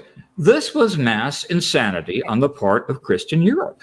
And in Germany, all of the women in County Trier were killed, except for one old woman. Can you imagine that? The whole county, I don't know what the population of the county was in, 1480 or whatever, but in Spain, when they were digging in the early 20th century for a new subway system, they found a layer of ash 6 feet thick, which they thought was from a volcanic eruption. No, that was the ashes of the people who were burned in the Grand Plaza. Oh my gosh. Yes. Oh, that's a lot of people. Yes. And of course, they weren't just after witches. That was the Spanish Inquisition. They went after everybody, apostates, infidels, sorcerers. Also, let's talk about something else. There's the word warlock, which comes up. It's, if you ever watch, or what's that stupid 1960s TV show? Bewitched. Yes. Oh yeah. I like that show. It's for laughs. 1960s laughs. A warlock. Supposedly a warlock is a male witch, but male witches don't use that word. A male witch is a witch. A female witch is a witch. A warlock, I'm told the etymology of this word is word lack. Word lack? Word lack.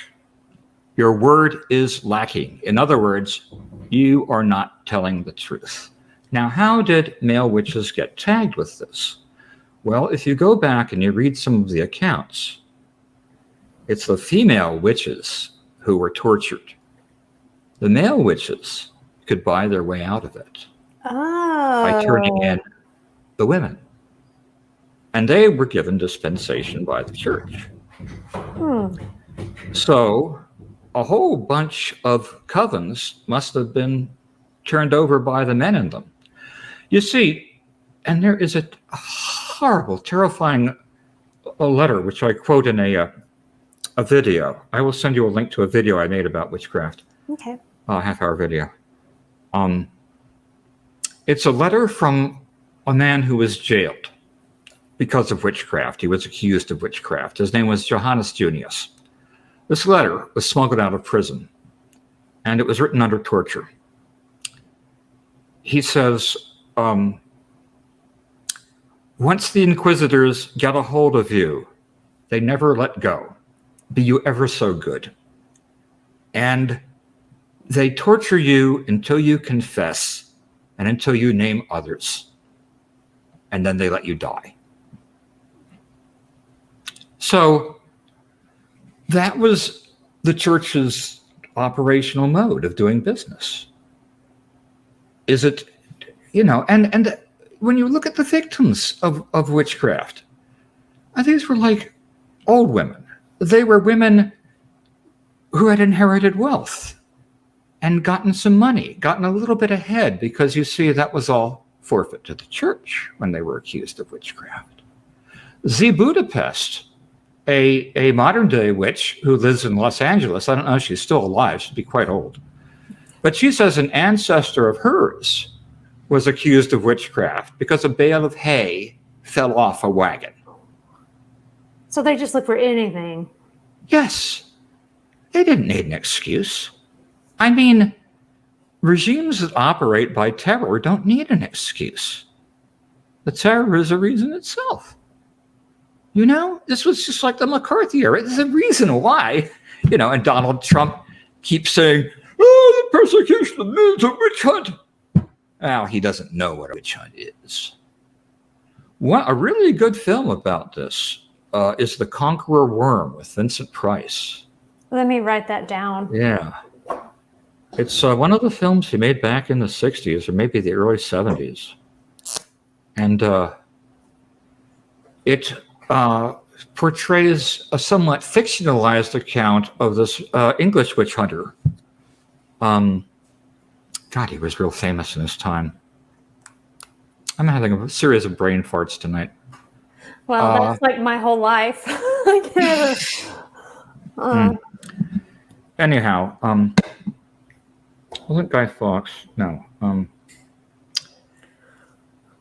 Anyway, the letter of Johannes Junius is terrifying and accurate and truthful, and I recommend that anybody who wants to know what was going on during what witches call the burning times read that and study it, because it was mass insanity on the part of European men against women.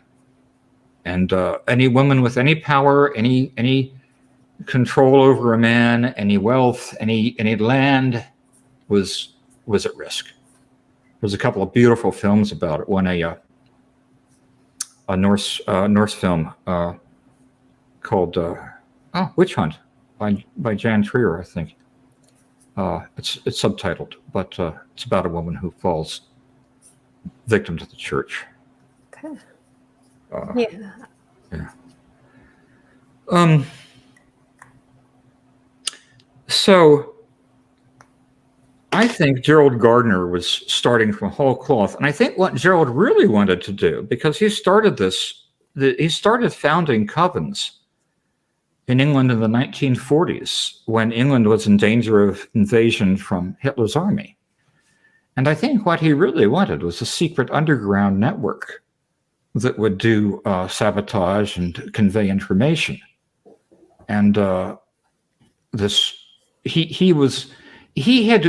Gardner was an interesting character. He grew up in the Solomon Islands, in Dutch culture, where there were powerful shaman, tribal people. That condition was still very much alive there. And he was raised alongside this, and apparently saw things and learned things that convinced him that you can influence things with the right spell or by your mind. And that led to witchcraft coming to America, which it did in the 1970s. There was a guy, Alex Sanders, one of Gerald Gardner's students, who proclaimed himself king of the witches back then. I don't know who elected him, or who gave him the title, but he may have done it himself. Yeah, more than likely.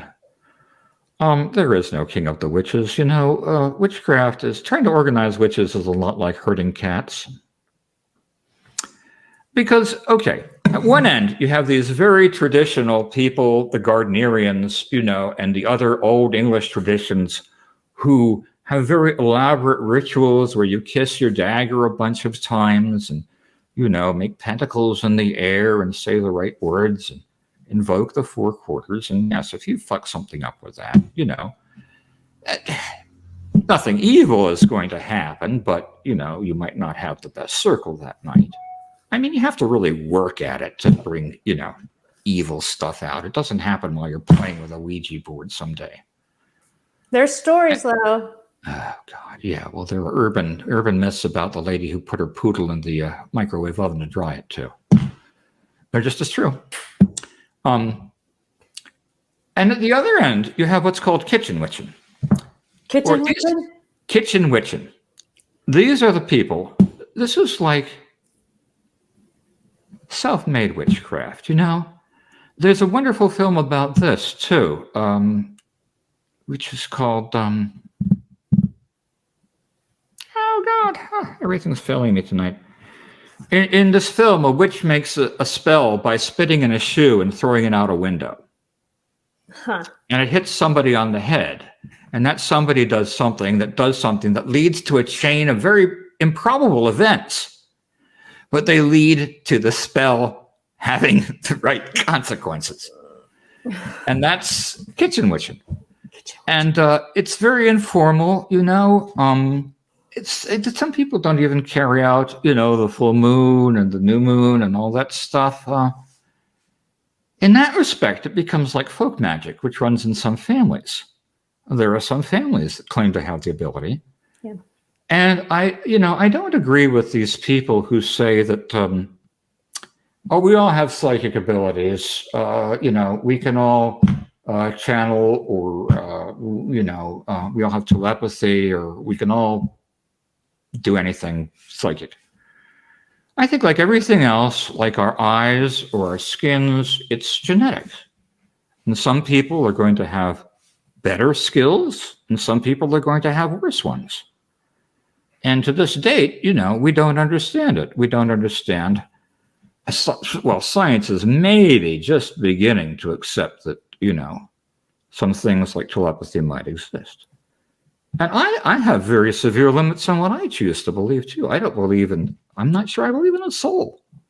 I certainly don't believe in God. I gave that up when I left Wicca, as I will get around to explaining. And I don't believe in a lot of the New Age fallacies, I don't believe in the Philadelphia experiment.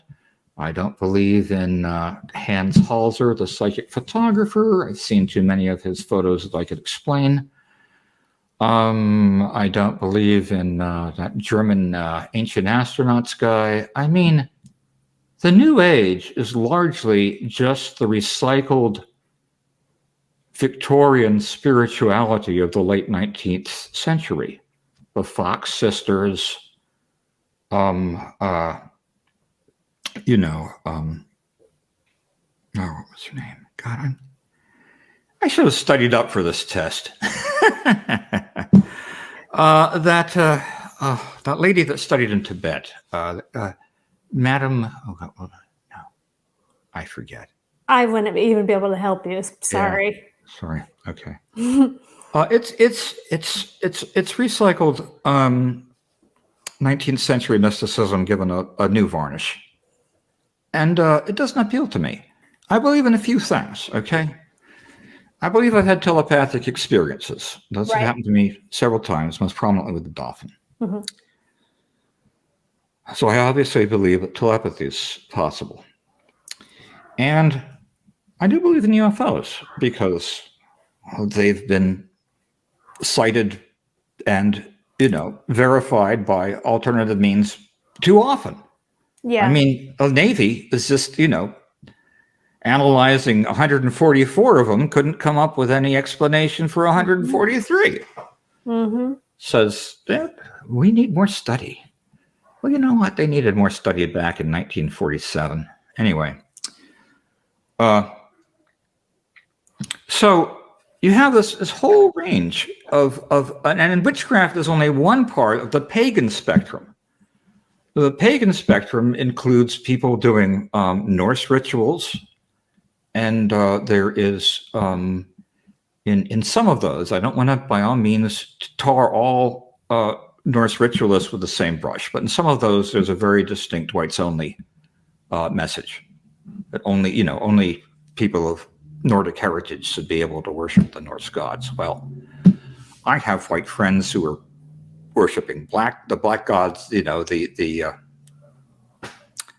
Yoruba gods, which feature in voodoo and the region, the New Orleans region. Mm-hmm.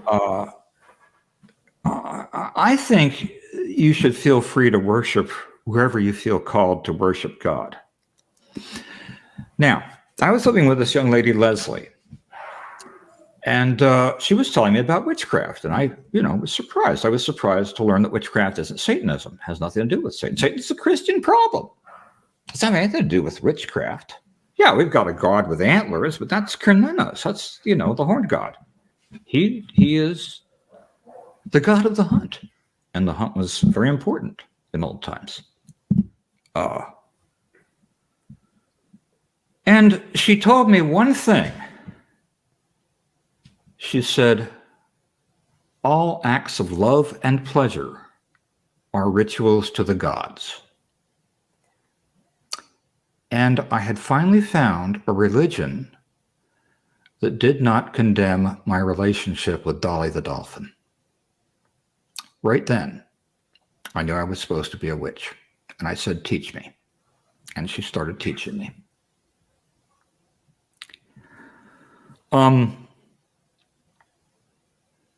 She had her limitations, but we did some very remarkable things in the Seattle area. We brought Zeep Budapest up from LA. See, we formed a coven, basically just the two of us. And we published a journal, which was the first pagan journal published in the Northwest in Seattle. There was a very lively and well-organized Wiccan community when I started learning there.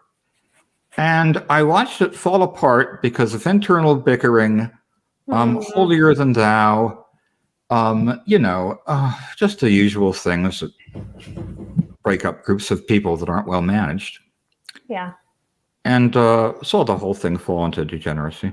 My wife and I also arranged with another couple to give an exclusive interview to the Seattle Times, which was a front page story and got its own write-up with several extra, sidebars in the people section. We did it under our magical names. And even though we didn't, see, there's only two things about the craft you can't tell.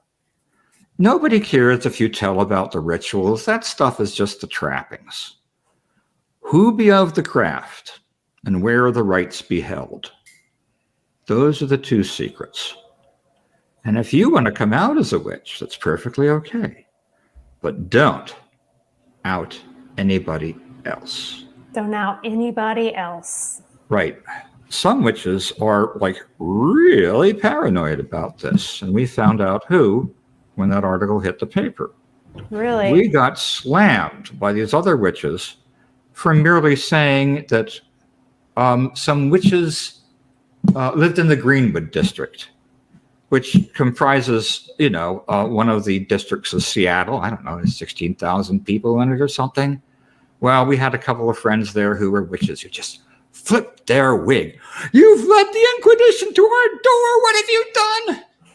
Oh, God, get over it. Other witches thought it was fine. There was a guy out at Index. Pete Pathfinder was his name, his magical name. His real name was Reverend Pete Davis. And yes, he was a reverend in the Universal Church. He'd been mayor of a small New Jersey town. He set up this wonderful stone circle out there. It was like a miniature Stonehenge. Oh. And this is in a town up in the Cascades. It was already cool and foggy and rainy, and it would be very nice to go up there and hold various seasonal rituals. And I did that several times. We used things like public parks. We'd go there. And it's always a problem, too, trying to coordinate your rituals with the general public work calendar. Because, Halloween is not a high holy day to most people. No. No. To witches, Halloween is the day on which the veil between the worlds gets very thin. And spirits from the other world can come over to this one, which means mainly that you're dealing with your ancestors, okay? And if you haven't been giving your ancestors the right devotions and, praising them, and they may not look favorably upon you. On the other hand, if you remember them fondly and well, they might smooth out your path a little bit. But the thing about witchcraft is, here's the whole thing. And this is basically what I realized. I left my first wife because basically she didn't want to live with me anymore. And 3 years later, we got divorced, and I married my second wife, who was also a witch. This was the really weird part. I found a witch in Seattle. That's not so odd. But finding a witch in Farmington, New Mexico, that requires magic, honey. It wasn't even through anyone you knew that was into it. It was just, she just happened to be randomly. No, not randomly. See, there is one mainstream religion that recognizes witchcraft, and that is Unitarian Universalism. And I don't even know if you want to call that a mainstream religion. I've always had big disappointments in Unitarian churches because they talk that liberal talk, but when it comes to action, it's hard to get them to walk the walk. But in this one, I met this woman. She was looking for cover there, you see. Farmington is really a very small town, and she was a teacher, and she was known. So it behooved her to do something religious, even if most people didn't understand it.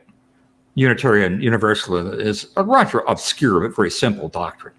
I mean, you know, Unitarians believe that God is at three, he's one, and Universalists believe that nobody is beyond redemption. So there you go. But witches like to hide out there because they do recognize a Wiccan church, and they have a Wiccan section, you know, like they have a Buddhist section and a Christian section. They're all Unitarian. Okay. What happens when you make a spell? When you are thinking about making a spell, your mind is already thinking about the conditions that will satisfy the spell, what you're making the spell about, what you need to do or change or have happen. Okay. So you are, without realizing it, imagining those conditions when you make the spell. And in effect, after you've done making the spell, you go about looking for something to fill that spell-shaped hole. You're looking for an answer in magical terms. And this process is never repeatable. I don't care what people say. I've had people say, you know, I made $1 million with a spell that I repeated. And I said, where's the $1 million? Oh, I don't have it. It's in the bank, you know. Spells are not repeatable. They're not science experiments. Every spell is unique unto itself. And for that reason, and the fact that we are looking for something to fulfill the spell, spells don't work as advertised. You may find what you want, but only because you didn't stop looking for it. Yeah, you find any way to turn something into what you want it to be. Mm-hmm. Yeah. There was a whole book called Persuasions of the Witch's Craft that I read, which was done by a sociologist in England. And she said she came to actually believe in witchcraft herself for a while, but that she finally reasoned it out. And, you know, and I feel, you know, not to put down witches. I feel the same way about a prayer or a supplication of any deity. Mm-hmm. They're all equally valid, and they're all equally false. There is no one running this universe except Mother Nature, and she's a mean bitch. Yeah, for sure. As the famous biologist Edmund O. Wilson said, Mother Nature bats last, and she owns the ballpark. So I had this realization very suddenly. See, I had done a spell for money again. I had done it differently this time. I had invoked a Hindu deity, Ganesh, the elephant-headed god who is the overcomer of obstacles. Because even though my second wife and I were both making good incomes, we were both working, her as a teacher, me as a reporter. We had 3 kids, 2 of hers and 1 of mine, living with us. And we bought a house, and we were having to make modifications to it for the kids. And it was expensive, you know. We were pulling in a little over $50,000 a year, and that wasn't quite enough for a couple with 3 kids to live on in the mid-1990s. So I did this ritual, and I got a phone call directed to me at work. Now, this is a phone call looking for a photograph, and then normally it would have gone to the photographer, but he was out of the office that day, so I took the call. And the call was from somebody at Time magazine, and they had read about a Navajo uranium mining protester and they wanted pictures of him. So I got the assignment from Time to take the pictures.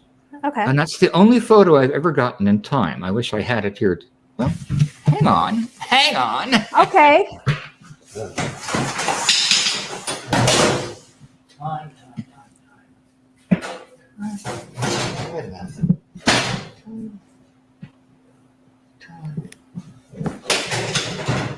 We'll have to edit this out of this program. I can't find it. Oh, man. I ran it as it's a very good picture of the guy. He's leaning against the fence with a water tower in the background. He was protesting uranium mining in Navajo country because they had the best water on the reservation in his chapter, and he didn't want to see it polluted. Anyway, well, I did the spell. I got this job. I got $400 for the photo. And then I realized it wasn't repeatable. If it wasn't repeatable, then how could I prove a connection between the two things? Any connection, I must have put there myself. I must have thought it up myself. There's really no, I mean, let's face it, when you really grow up, you stop believing in magic. At least you stop believing in that kind of magic. Yeah. I still believe it's magic that, a life is conceived in a woman's body. I believe it's magic when the trees flower in the spring. You can feel that kind of magic. You can feel it in your body. And maybe that's what Reich was talking about, to go full circle on this. But so I lost my faith in Wicca. I lost my faith, and I became a total atheist. I'm still a pagan in some ways. My attitudes and beliefs are still very pagan. But I went to a couple of rituals after that, and it just sounded like a bunch of gibberish. Like people chanting nonsense. Silly. It didn't work for me anymore. And it's too bad, because I had some very good times at the big pagan rituals I went to with my family. Some perfectly safe events for children to be at, More people around there have swords. Anybody who intruded in that place and wasn't known to the organizers would be held at sword point until the police could get there. Oh, that would be, I would want to hold a sword. Well, my dear. And the nonsense about witches riding broomsticks too. That may have. Well, we do use a broom to sweep the circle with, to clear away negative energies, or I did. But also, riding the broomstick. There are some recipes that have come down to us from the Middle Ages for these flying ointments. This is how the witches attended Black Mass, according to the church. Oh. They rubbed the salve on their bodies, and the salve contained damiana, marijuana, several other potent herbs. And a German chemist, I think, tried one of these out in modern times and said, it was real effective. I thought I went to a Black Mass with the devil. Yeah. And women may have applied this by putting it on a broomstick and then putting the broomstick between their legs, where, of course, you have very soft absorptive membranes. And that's how they got it into their system. Yeah. Maybe. I mean, yes, possibly. Very, very possibly. Mm-hmm. People still jump the broom at weddings, There's a lot of folk traditions around, just like the Christian church built its churches on the ruined temples of the pagan faiths. The pagan faiths are now building their religions on the crumbling temple of the Christian faith. And it is. The Christian faith is crumbling fast in this country. I'm glad for it. I think the more people wake up and realize that, you are not God's puppy dog anymore, the better off we'll be as a society. The more people that can face. I mean, even as a little kid, I was aware that the world was going to end someday, I was aware that I was going to die. It frightened me terribly. And witchcraft did teach me one thing. Let me wrap up with this, because it's about 10 o'clock. Witchcraft teaches you that your dark side is a repository for all the pain and fear and unfulfilled longings and heartbreak and bitter, nasty things that have happened to you in your life. And when you face up to it, you can turn it around, and you can make it a source of personal power by overcoming these things, by overcoming these hurts, by using that knowledge to make you a better, more compassionate person with a feeling for others. And that, I think, is the most significant thing I learned from 20 years of practicing Wicca. It wasn't how to chant a spell or set up a magical circle. It was how to relate to my own pain, my own hurt. I like that. And turn it into something, a strength, not a weakness. I like that. I'm sure that really did help you with everything. Yeah. Yeah. So that is a rather rambling path through my past with Wicca. Very interesting. I don't know anything about it, so thank you for telling me some things about it. Well, one more thing. The word Wicca is derived from the same root as wicker. Like the wicker furniture, wicker? Yes, yes. It means to bend and shape. Oh. As Z Budapest says, when the strong wind comes, you bend. Instead of breaking, you bend. Okay, so you need to make Malcolm Brenner's book of useless information, because you have a whole bunch of it. It'll be a bestseller, I'm sure. I would buy it. 10 weeks on the New York Times bestseller list. It would. Yeah. Well, you know, I've been selling Wet Goddess now, and I'm all ready to become I've been selling Wet Goddess for 10 years now, and I'm all ready to become an overnight sensation. Well, you know what? Maybe tonight's the night. I don't know. I'm working with this French crew too. We went through a horrible time. The first proposal they sent me was just wrong about a number of things that were easily verifiable, you know, in my history and the history with the dolphin. Yeah. And apparently they didn't want to interview me because they were saving that for the camera.